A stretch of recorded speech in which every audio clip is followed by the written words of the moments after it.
Hello guys, I'm back. நீ போகிற topic என்னன்னா, நியூஸ் பேப்பர் தீம்ஸில் போஸ்ட் ஆட்டோ லோடு ஆகிறத எப்படி ஆஃப் பண்ணுறது அப்படின்னு சொல்லிட்டு, இது வந்து ஜஸ்ட் இந்த ஆட்டோ லோடு வந்து ஆஃப் பண்ணுறதுக்காக மட்டுமே இந்த டுடோரியல் மேக் பண்ணுறேன். நியூஸ் பேப்பர் தீம்ஸ் வந்து பார்த்தீங்கன்னா நிறைய பேருக்கு ஒரிஜினல் தீம்ஸ் வந்து ரிஜிஸ்டர் பண்ணி கொடுத்துருக்கேன். ஸோ அதாவது என்னோட லிங்க்ல ஹோஸ்டிங் வாங்கினவங்களுக்கு எதாவது ஹெல்ப் பண்ணணும் அப்படிங்கிறதால வித் லைசன்ஸோட கொடுத்து ஆக்டிவேட் பண்ணியிருக்கேன். இது வந்து பார்த்தீங்கன்னா ரிஜிஸ்டர்ட் தீம்ஸ் தான். இதில் வந்து நிறையா வந்து மல்டிபிள், அதாவது சிங்கிள் பர்பஸ் கிடையாது. இப்போ வந்து பார்த்தீங்கன்னா இதில் பர்ச்சேஸ் பண்றது, அதாவது காமர்ஸ் கூட ஆட் பண்ணிட்டாங்க அப்படின்னு சொல்லலாம். ஷாப் கூட ஆட் பண்ணிட்டாங்க. இது இந்த ஷாப் செக்ஷனுக்கான தீம்ஸுமே நீங்க வந்து ஏதாவது பொருள் சேல் பண்ற மாதிரி வெப்சைட் ரெடி பண்ணனாலும் அதுக்கும் பண்ணலாம். இதுல வந்து நிறைய டெமோஸ் இருக்கு. இதுல எதை வேணாலும் யூஸ் பண்ணிக்க முடியும். அப்படியே ரெடி டு யூஸ், அப்படியே டேரக்டா இம்போர்ட் பண்ணாலும் இந்த டிசைன் வந்துடும். அதோட நம்மளோட கேட்டகரி மட்டும் பண்ணா போதும். ஸோ இப்போ நம்ம பார்க்க போற டாபிக் என்ன அப்படின்னு வந்து பார்த்தா, ஃபர்ஸ்ட் வந்து பாத்தீங்கன்னா தெரியும், இது வந்து இப்போ ஜஸ்ட் இந்த டுடோரியலுக்காக மட்டும் எதுவும் தீம்ஸ் எல்லாம் எடிட் பண்ணல.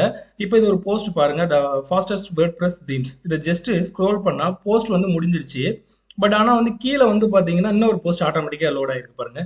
இது வந்து எப்போ வந்து யூசர் வந்து ரியாக்ட் பண்றாங்களோ அடிக்கடி அந்த கீழே போக போக எக்ஸ்ட்ரா போஸ்ட் வந்துகிட்டே இருக்கும். ஸோ இதை எப்படி ஆஃப் பண்றதுங்கிறது நிறைய பேரோட கன்ஃபியூஸா இருக்கு. ஸ்பெஷலா நான் தீம்ஸ் கொடுத்து நிறைய பேர் வந்து வீடியோ பார்த்தாலுமே எந்த ஒரு ஆப்ஷன்ஸ்ல நான் இதை மட்டும் மென்ஷன் பண்ணாம எடிட்டிங் மட்டும் சொல்லியிருக்கேன். எனிவேஸ் இது வந்து அவங்களுக்கு ரொம்ப யூஸ்ஃபுல்லா இருக்கும் அப்படின்னு நினைக்கிறேன். இது வந்து நீங்க எல்லா பிளகினும் ஃபர்ஸ்ட் கன்ஃபார்ம் பண்ணிக்கோங்க. தீம்ஸ் ஆக்டிவேட் பண்ண உடனே பிளகின் செக்ஷன்ஸ்ல போனீங்கன்னா அந்த பாத்தீங்கன்னா இந்த பர்டிகுலர் வெப்சைட்டை அந்த நியூஸ் பேப்பர் தீம்ஸ்ல இருக்கிற இந்த எல்லா டிசைனையும் வந்து இந்த தாங்கிறதுன்னு சொல்லுவோம் இல்லையா, பேக் எண்ட்ல சப்போர்ட் பண்றது இந்த பிளகின்ஸ் தான். அதுல வந்து இந்த டேக் டிபி கம்ப்ரஸர்னு ஒன்று இருக்கு பாருங்க, இது ரொம்ப இம்பார்ட்டன்ட். ஓகேவா, இந்த பிளகின்ஸ்லாம் ஒரு தீம்ஸ் இன்ஸ்டால் பண்ணும்போது அதுக்கு இம்பார்ட்டன்டான பிளகின்ஸ் எல்லாமே இங்க இருக்கும். இந்த பிளகின் வந்து மேக் ஷூர் ஆக்டிவேட்ல இருக்கான்னு பாத்துக்கோங்க. இல்லைன்னா டேரக்டா இங்கேருந்து இன்ஸ்டால் பண்ணி ஆக்டிவேட் பண்ணிக்கலாம். இதுல வந்து இப்ப நம்ம இந்த பேஜ்ல இருக்கோமா, அந்த பேஜ்ல ஆட்டோ லோடு வந்து ஆஃப் பண்ண போறோம். சிங்கிள் போஸ்ட் வந்து ஓப்பன் பண்ணா சிங்கிள் போஸ்ட் மட்டுமே ஷோ ஆகணும் அப்படின்னு சொல்லிட்டு இந்த பிளகின் ஆக்டிவேட்ல இருந்தாலே என்ன ஆகும்னா, உங்களுக்கு மேல கிரீன் கலர்ல எடிட்னு ஒரு ஆப்ஷன்ஸ் இருக்கும். அது ஜஸ்ட் வந்து கிளிக் பண்ணிக்கோங்க. மொபைல்ல வேர்ட் ப்ரெஸ் பண்ணாலும் சரி, டெஸ்க்டாப்ல பண்ணாலும் ஆல்மோஸ்ட் சேம் தான். கீழே பாத்தீங்கன்னா இங்க ஒரு ஆப்ஷன்ஸ் இருக்கும் பாருங்க, நோட் பேட் மாதிரி ஒரு ஆப்ஷன்ஸ் இருக்கும். இதுல ஃபுல்லாவே கஸ்டமைஸ் பண்ண முடியும். ஃபுல்லா வந்து தீம்ஸ் எப்படி எடிட் பண்றது, கஸ்டமைஸ் பண்றதுங்கிறதுக்கு டெடிகேட்டா வீடியோ வந்து நான் கொடுத்துருக்கிறேன். என்னோட சேனல் பிளேலிஸ்ட்ல வந்து பாத்தீங்கன்னா நியூஸ் பேப்பர் தீம்ஸ்க்கான வீடியோ இருக்கும். அது வந்து வேர்ட் ப்ரெஸ் தீம்ஸ்னு ஒரு பிளேலிஸ்ட் இருக்கும், அதை போயிட்டு பாருங்க. எவ்ரி செக்ஷன்ஸ் வந்து நீங்க எடிட் பண்ணிக்க முடியும், ஹெட்டிங்ல இருந்து எல்லாமே. இப்போ கீழே நோட் பேட் மாதிரி இருக்கு பாருங்க, ஜஸ்ட் கிளிக் பண்ணாலே பாத்தீங்கன்னா எனபிள் ஆட்டோ லோடிங். ஓகேவா, இது ஜஸ்ட் ஆஃப் பண்ணிடலாம். இதுல வந்து ஆன் பண்ணா நீங்க என்ன கேட்டகரி லோட் பண்ணணும்னு நினைக்கிறீங்களா, நெக்ஸ்ட் போஸ்ட் காட்டணும்னு நினைக்கிறீங்களா, ப்ரிவியூ போஸ்ட் காட்டணும், அதெல்லாம் வந்து நீங்க இங்க செக்ஷன் பண்ணிக்கலாம். இதையுமே கஸ்டமைஸ் பண்ண முடியும். எவ்ரி செக்ஷனையும் உங்களால கஸ்டமைஸ் பண்ண முடியும். இது வந்து எனபிள்ல இருந்ததுன்னா உங்களுக்கு ஆட்டோ லோட் ஆகும். ஜஸ்ட் ஆஃப் பண்ணிட்டு சேவ் சேஞ்சஸ் கொடுத்தீங்கன்னா சிம்பிள், அவ்வளவுதான். வேற ஒர்க்கே கிடையாது. ஒரே கிளிக்ல எல்லாமே முடிஞ்சிடும் அப்படின்னு சொல்லலாம். ஜஸ்ட் இதை க்ளோஸ் பண்ணிக்கலாம். இதுக்கப்புறம் நம்ம வந்து போஸ்ட்டை வந்து நம்ம ரீலோட் பண்ணாலும் அடுத்த போஸ்ட் வந்து ஷோ ஆகாது. இது வந்து நியூஸ் வெப்சைட் மோஸ்டா அந்த விஷயத்த பண்ணுவாங்க.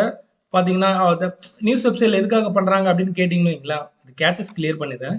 எந்த ஒரு இது கொடுத்தாலுமே கேச்சஸ் கிளியர் பண்றது ரொம்ப இம்பார்ட்டன்ட். ஓகேவா, கேச்சஸ் கிளியர் பண்ணா மட்டும்தான் நம்ம பண்ற செட்டிங்ஸ் வந்து அங்க வந்து எனபிள் ஆகும். எனபிள் ஆகும்னா அது வந்து அப்ளை ஆகும் அப்படின்னு சொல்லலாம். இது வந்து ஹோம் பேஜ் என்ன எப்படி இருக்கு அப்படின்னு நினைக்க வேண்டாம். நான் ஜஸ்ட் டெமோக்காக மட்டும் இதை ஆக்டிவேட் பண்ணேன். இதுக்கு முன்னாடி இந்த பர்டிகுலர் தீம்ஸ் என்ன பண்ணேன்னு பாத்தீங்கன்னா, அந்த வெப்சைட்ல ஜெனரேட் ப்ளஸ் வச்சிருந்தேன். அதுவுமே வந்து ஃபுல்லாவே இதுதான். இது பாத்தீங்கன்னா தெரியும், ஃபுட்டர் வந்துருச்சு.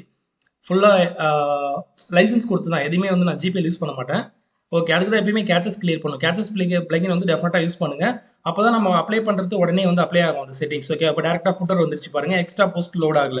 இது ரொம்ப இம்பார்ட்டன்ட். இதை பண்ணலாம். நியூஸ் வெப்சைட்ல இதையும் அதிகமா பண்றாங்க அப்படின்னு கேட்டீங்கன்னா, நியூஸ் வந்து இன்ட்ரெஸ்டா இருப்பாங்க. ஒரு நியூஸை படிக்க அடுத்த நியூஸ் போயிட்டே இருப்பாங்க. அதனால அந்த மாதிரி பண்ணலாம். பட் அதர்வைஸ் உங்களோட பிளாக் அந்த மாதிரி கேட்டகரினா இது வந்து ஆன் பண்ணி வைங்க. மற்றபடி இல்லைன்னா ஆஃப் பண்ணிடுங்க, ஒன்றும் பிரச்சனை கிடையாது. இப்போ நான் வந்து ஜெனரேட் ப்ரெஸ் அடுத்து நியூஸ் பேப்பர் தீம்ஸ் யூஸ் பண்றேன். நியூஸ் பேப்பர் தீம்ஸ் வந்து அதிகமாக வந்து என்னோட சைட்லாம் வந்து சிங்கிள் நிஷ் அப்படிங்கிறதால மேக்ஸிமம் ஜெனரேட் ப்ரெஸ் யூஸ் பண்றேன். மல்டி நிஷ் சைட்டு இந்த மாதிரி நியூஸ், அடுத்து வந்து ஃபுட் ரிலேட்டட் எக்ஸ்ட்ரா அடிஷ்னலா பிடிச்சிருக்கு, ஒரு போஸ்ட்டை படிச்சா இன்னொரு போஸ்ட்டை கண்டிப்பா இன்ட்ரெஸ்டா படிப்பாங்க அப்படிங்கிற மாதிரி விஷயத்துக்குலாம் இந்த நியூஸ் பேப்பர் தீம்ஸ் ரொம்ப யூஸ்ஃபுல்லா இருக்கும். இதுல வந்து நிறைய வந்து நமக்கு வந்து லேஅவுட் கொடுக்குறாங்க அப்படின்னு சொல்லலாம். இப்போ கூட வந்து பாத்தீங்கன்னா இந்த லைசன்ஸ் கொடுத்து ரிஜிஸ்டர் பண்ணோம் எதுக்காக அப்படின்னா, அப்டேட் வந்து இங்கே கிடைக்கும். ஜிபிஎல்னா உங்களுக்கு கிடைக்காது. இது பாருங்க 11.3.1 இருந்தது, இப்போ 11.4.2 வந்துடுச்சு அப்டேட். நான் இன்ஸ்டால் பண்ணி அப்டேட் பண்ணல. எனிவேஸ் தேங்க்ஸ் ஃபார் வாட்சிங். வீடியோ பத்தி உங்களோட ஒப்பீனியன் மறக்காம கமெண்ட் பண்ணுங்க.